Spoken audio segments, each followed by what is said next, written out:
Hi everybody, welcome back. Glad you could tune in again. I received a request to share some devotions based on the work of the theologian Jonathan Edwards.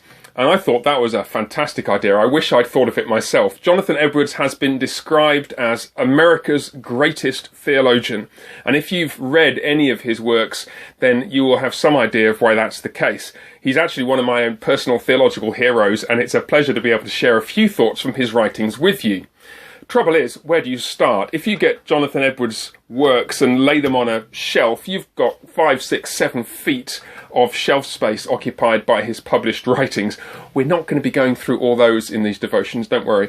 But what I thought I'd do, I would begin with a couple of thoughts from his Miscellanies. Jonathan Edwards' Miscellanies are a series of really private theological notebooks, much like the kind of notes that you or I might take when we're studying the Bible in our own private devotions. Well, Jonathan Edwards kept notes like that, never intended them for publication, but they were discovered after his death in 1758 and published posthumously. And in them, here's what's fascinating about them. In them you discover how this theologian's mind worked, in a sense. You discover how he explored some of the deep things of the faith. Things sometimes which he himself didn't understand fully, but he was chewing over and working on in preparation perhaps for his future published writings. And I want to share with you something from Miscellany H. The first few dozen are indexed with letters of the alphabet. And it concerns how a believer should face death. And in particular, how we should face the prospect of leaving our loved ones. Here's what he writes, and then I'll make a few comments on it afterwards. This is updated language, but I'll read it updated, otherwise it'll be a bit difficult to follow.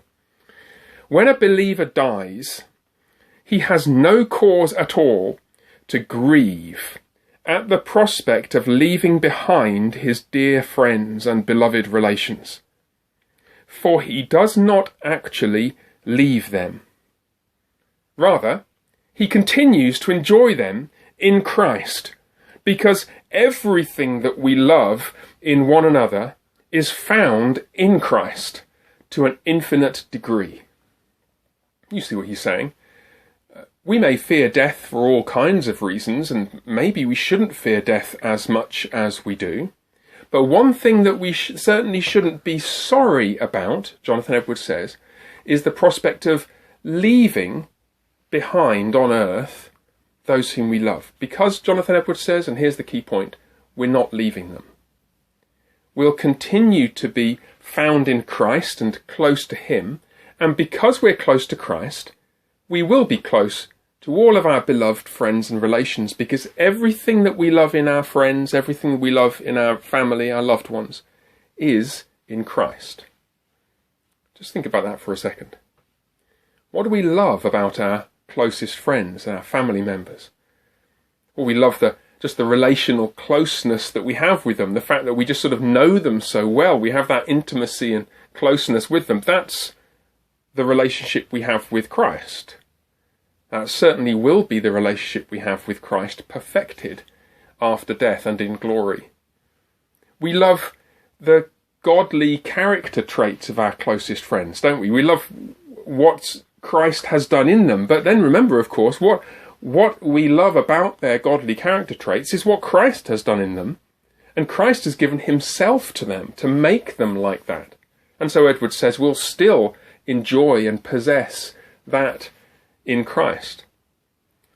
We appreciate and enjoy the fact that our loved ones love us back. That's often one of the most wonderful things, isn't it? That our friends, our loved ones are so patient with us and so gracious with us, and they love us back even when we don't really deserve it. And that's what we love about them. That's what sustains our friendship. Well, where do you think that comes from? That love that our friends and family have for us is Christ's love working in them. We won't lose that simply because we're leaving them behind, Jonathan Edwards says, because we'll still have Christ.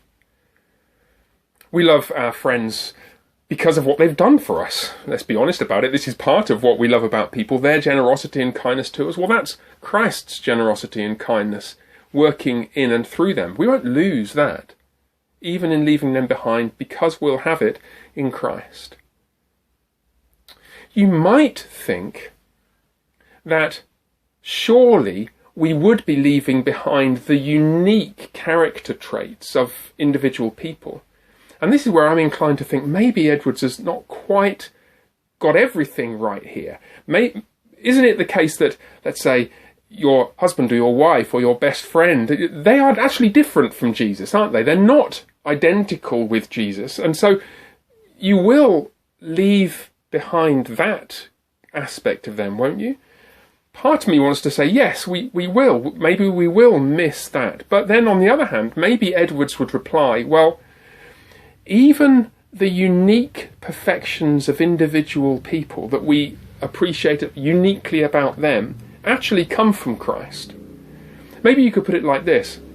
When we see our friends again in glory in the resurrection, we will recognize them not only because we've seen them before in the flesh, in this life on earth, but because we've seen what we love about them in Christ after death. And we'll realise that we never truly left it. Never truly left them and what we love about them. Maybe. But you know what's really intriguing about this? There's a few maybes in there, isn't there? But the whole act of reflecting on that causes us to think more deeply about a subject that we don't think about so much. How we face death, and do we grieve at the prospect of leaving people behind? And also, how do we think about our relationship with Christ now and our relationship with other people now? The thought that all that we know and love about one another is actually found in Christ, and all that we appreciate about them comes from Christ. It's Christ in them that we love. All the more reason now, before death, to be loving and serving one another graciously in that way. Well, tune in next time. We'll have a few more thoughts from another of Jonathan Edwards' Miscellanies. In the meantime, God bless you, and look forward to seeing you soon. Bye for now.